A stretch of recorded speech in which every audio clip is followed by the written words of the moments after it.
नमस्कार दोस्तों, आज देखेंगे हम लोग इस वीडियो में स्वराज पार्टी का गठन, इसकी स्थापना कब हुई, किसने की, कौन कौन समर्थक थे, क्या क्या हुआ।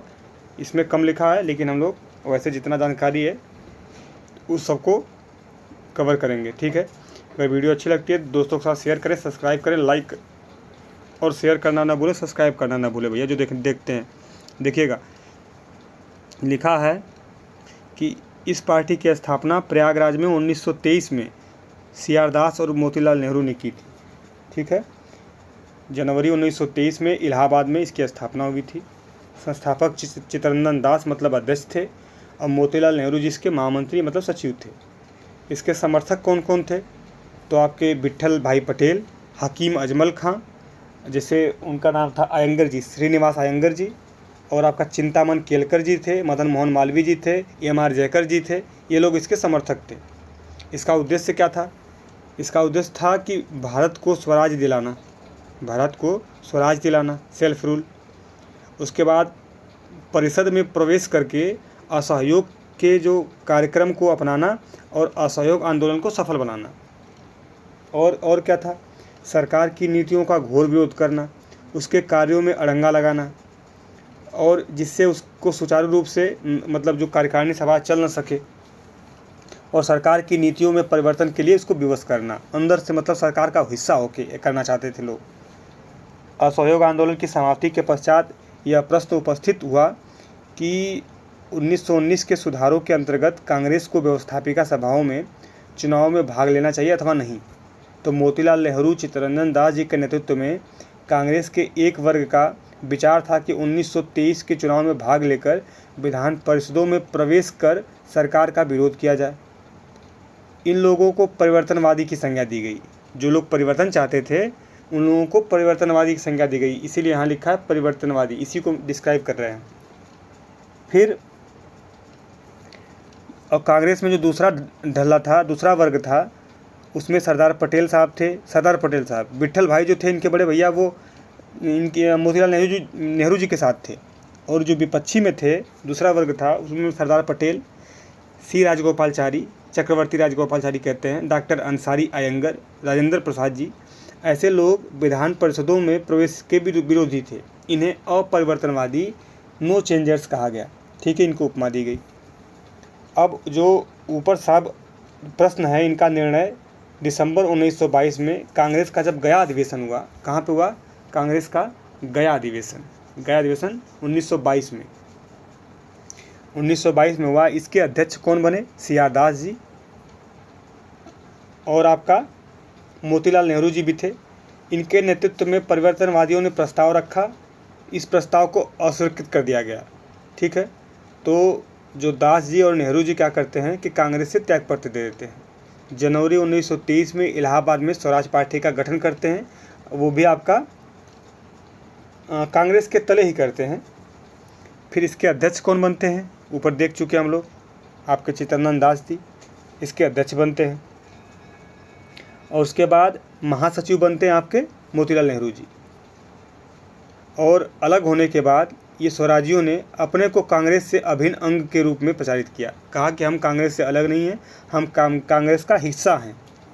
फिर उधर अपरिवर्तनवादी थे, वो कांग्रेस ने कटुता बढ़ने न पाए, इसके लिए सितंबर 1923 में अबुल कलाम आज़ाद जी की अध्यक्षता में दिल्ली में कांग्रेस का विशेष अधिवेशन बुलाया। स्वराज पार्टी का और उस कार्यक्रमों को कांग्रेस के संगठन के अंतर्गत मान्यता दी गई। ठीक है, नवंबर 1923 में। और जो ये अबुल कलाम आज़ाद जी अध्यक्षता करते हैं, तो पूरे कांग्रेस के अधिवेशन में सबसे कम उम्र वाले कांग्रेस की अध्यक्षता करने वाले व्यक्ति बन जाते हैं उसी समय 1923 वाले में, विशेष अधिवेशन में। नवंबर 1923 में केंद्रीय सभा एवं प्रांतीय विधान परिषदों का चुनाव होता है। स्वराज पार्टी को बहुत सफलता मिलती है। आगे देखते हैं, फिर हम समझाएंगे जो मिलेगा। ठीक है, सफलता मिलती है, आगे देखते हैं क्या लिखा है।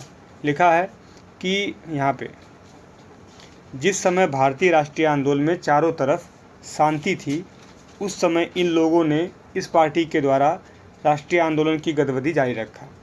ये नेता परिषदों का चुनाव लड़कर उसमें भागीदारी करके ब्रिटिश सरकार द्वारा प्रस्तुत बजट संबंधी प्रस्ताव का बहिष्कार करना चाहते थे उनकी नीतियों का बहिष्कार करना चाहते थे, इसलिए इन्हें परिवर्तनवादी चेंजर्स कहा गया।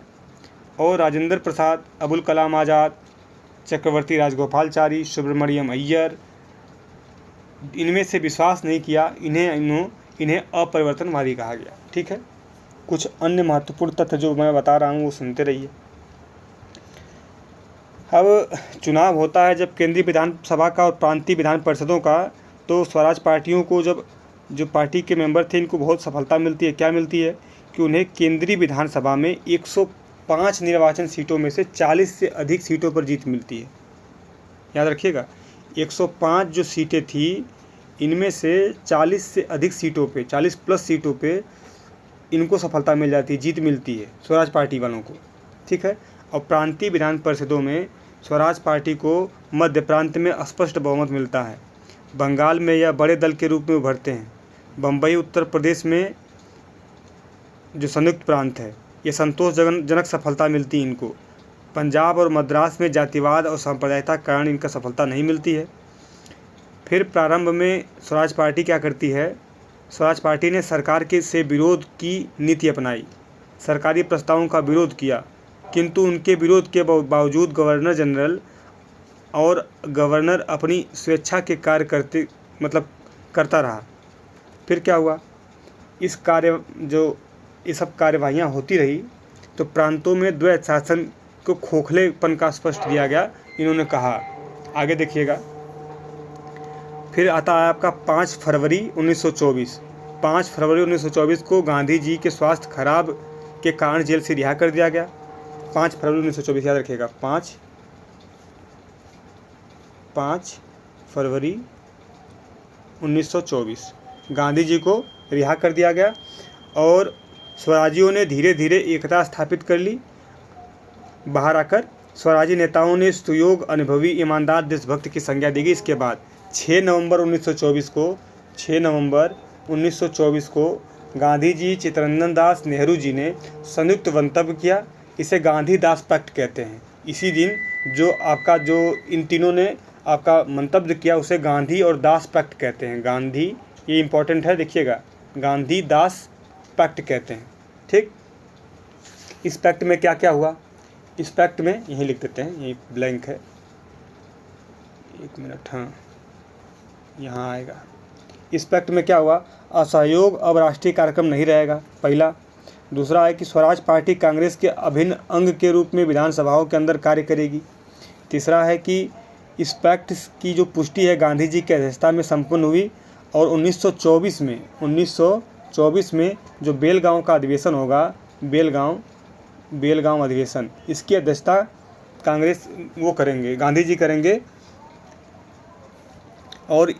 गांधी जी करेंगे, ये पारित हुआ। इसमें परिवर्तनवादियों एवं अपरिवर्तियों के मध्य आपसी विश्वास का आधारशिला रखा गया। चौथा हुआ कि all India spinners association, all India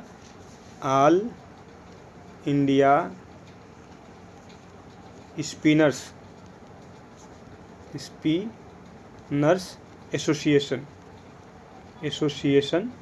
association को संगठित कर पूरे देश में चरखे व खादी का प्रचार प्रसार किया गया। ठीक है, 1923-24 में संपन्न स्थानीय निकायों एवं नगरपालिकाओं के चुनाव में कांग्रेस को बहुत बड़ी सफलता मिली। सीआर दास कलकत्ता के मेयर, याद रखिएगा, सीआर दास ये कलकत्ता के मेयर बनते हैं, कलकत्ता के, ये सब मेयर लिख देते हैं, कलकत्ता के मेयर बनते हैं सीआर दास। फिर उसके बाद जो राजेंद्र प्रसाद थे वो पटना के, जवाहरलाल नेहरू इलाहाबाद के, विट्ठल भाई पटेल अहमदाबाद, ऐसे नगरपालिकाओं के अध्यक्ष चुने गए लोग। 1905 में स्वराजी नेता आपके विट्ठल भाई जो पटेल थे, विट्ठल भाई पटेल,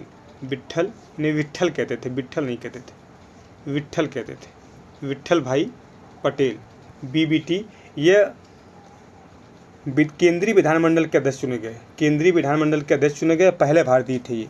ठीक है, केंद्रीय विधानमंडल के अध्यक्ष चुने गए और 1925 में मोतीलाल नेहरू इंडियन सैंडहर्ट्स कमेटी की सदस्यता स्वीकार कर ली। इस प्रकार अब स्वराजियों की ईमानदारी पर शक किया जाने लगा, क्योंकि इनका ध्येय सरकार के असहयोग की अपेक्षा सहयोग करना हो गया। पंडित